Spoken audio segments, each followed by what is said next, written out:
মানুষ আগে নিজেকে বড় মনে করে যে আরে অমুকে মানুষ নাকি, সে তো খারাপ মানুষ, আরে ও কি জানে। অন্যকে আগে ছোট মনে করে অন্তরে, নিজেকে বড় মনে করে, এরপরে এমন হাবভাব সে প্রকাশ করে ফেলে যার ফলে তার ভিতরকার অহংকারটা বের হয়ে পড়ে। তাহলে অহংকারের আসল ঠিকানা কোথায়? অন্তর।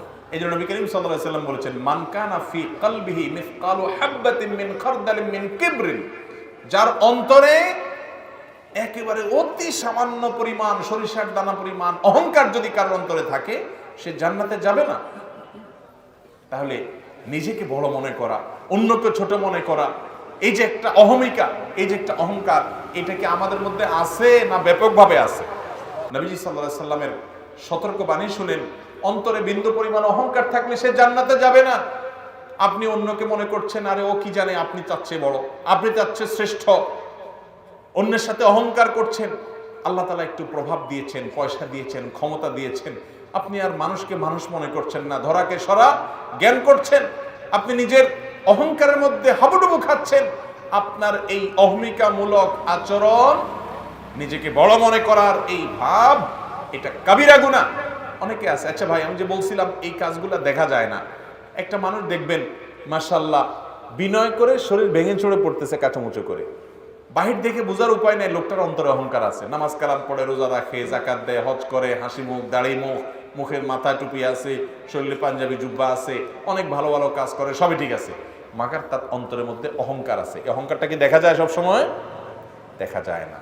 বসে হয়তো আপনি আমার সাথে কথাই বলতেছেন, আমি আপনার সাথে কথাই বলতেছি, কিন্তু কথা বলতে বলতে আমি মনে মনে বলতেছি এটা কি জানে, কি জানে, ও আমার চাইতে অনেক নিকৃষ্ট, আমি হচ্ছে অনেক শ্রেষ্ঠ। তলে তলে আপনাকে তুচ্ছ মনে করলাম, আমি মুখে কিছু বললাম না, আপনি বুঝতেও পারবেন না যে আমার ভিতরে কি আছে, অহংকার আছে, ঘরে ঘরে জনে জনে আছে, অহংকারের রোগে রোগী। ইবলিস হয়েছে কিসের কারণে? এই অহংকারের কারণে।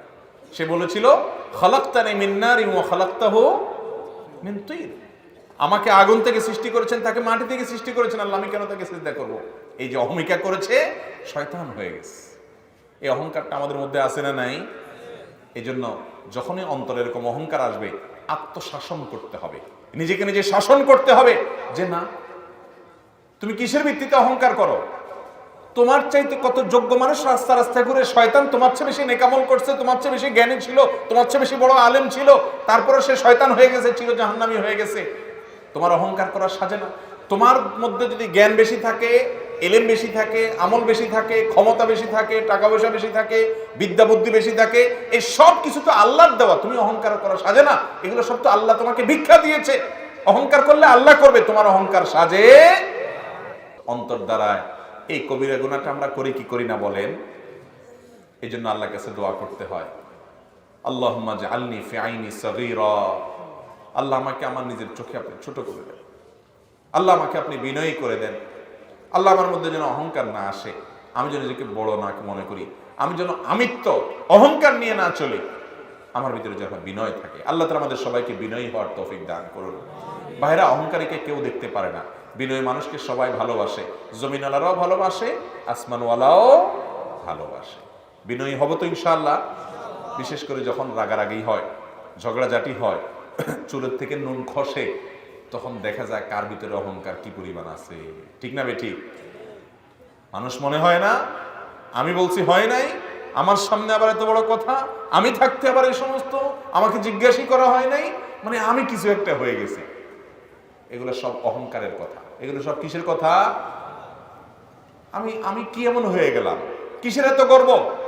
মানুষের গর্ব করা মানুষের সাজে না। মাত্র একদিনের মধ্যে কয়েকবার ডায়রিয়া হলে আপনি কাইত।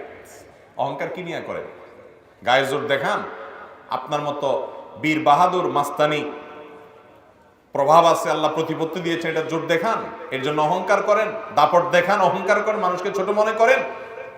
আল্লাহ তাআলা শুধু একটা ডায়রিয়া দিয়ে দিবেন, বেশি না, 1 ঘন্টার ভিতরে 10-15 বার আল্লাহ তাআলা বাথরুমে আনাবেন, নেওয়া করবেন, বাস। এরপর বিছানার সাথে ফিট হয়ে পড়ে যাবেন, মানুষ হাত ধরে উঠাতে পারবে না। ঠিক না বেঠিক? তো এই মানুষ আবার অহংকার করা কিভাবে সাজে? ভাইরা আমার, একটা জিনিস খেয়াল করেন তো, মাথা থেকে পা পর্যন্ত আমাদের শরীরে যতগুলো ছিদ্র আছে, যতগুলো কি আছে, ছিদ্র আছে, একেবারে মাথা থেকে হুসে শুরু করেন, চোখ, এই চোখ দিয়ে যে মাঝে মধ্যে বাহির হয়, কি বলেন? মেশকো আম্বর বাইর হয়, কি বাইর হয়? কেতর বাইর হয়, ঠিক না? ঘুম থেকে উঠেন, চোখ দিয়ে ময়লা বাইর হয় না? নাক দিয়ে কি বাইর হয়? নাক দিয়ে খুব দামি মূল্যবান কোনো জিনিস বাইর হয়, ময়লা বাইর হয় না? কান দিয়া একটা একটা করে মিলান, কান দিয়ে কি বাইর হয়? না পবিত্র জিনিস যার তোলা অনেক দামি, এরকম কিছু ময়লা বাইর হয় না? কান দিয়ে কেতর বের হয় না? আহা, মুখ দিয়ে কি বাইর হয়?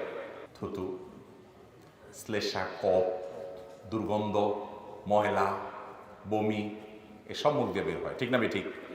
এরপর আস্তে আস্তে নিচের দিকে যান, শরীরে যত ছিদ্র আছে একটা একটা করে মিলান। নাভি দিয়ে কি বাইর হয়? ময়লা। পেশাবের রাস্তা দিয়ে কি বাইর হয়? আর ময়লার রাস্তা দিয়ে তো ময়লাই বাইর হয়। ভাইরা আমার, মাথা থেকে পা পর্যন্ত পুরো শরীরের যতগুলো ছিদ্র আছে, আল্লাহু আকবার, প্রতিটা ছিদ্র দিয়ে শুধু ময়লা আর ময়লা বের হচ্ছে। একটা বেলুনের মধ্যে বা একটা প্লাস্টিকের কোনো পলিথিন ইত্যাদির মধ্যে যদি শুধু ময়লা দিয়ে পরিপূর্ণ করেন, 20টা 30টা 40টা 50টা ছিদ্র যদি করেন, সবগুলোতে কি বাইর হবে? সবগুলোতে কি বাইর হবে? তাহলে একটা বেলুন যদি ময়লা দিয়ে পরিপূর্ণ হয়, ওইটাকে যত ছিদ্র করবে সবগুলো দিয়ে ময়লা বাইর হয়, তাহলে আমার পুরো শরীরের ভিতরে এরকম ময়লা ভরা যতগুলো ছিদ্র আছে সবগুলোতে শুধু ময়লা বের হচ্ছে। ওই ময়লা ভর্তি বেলুন আর আমার ভিতরে পার্থক্য নাই। আমার অহংকার করা, বড়াই করা, গর্ব করা, বড়ত্ব দেখানো, অহমিকা করা, নিজেকে কিছু একটা বানানো, এটা মূর্খতা, মিথ্যা মিথ্যা মিথ্যা।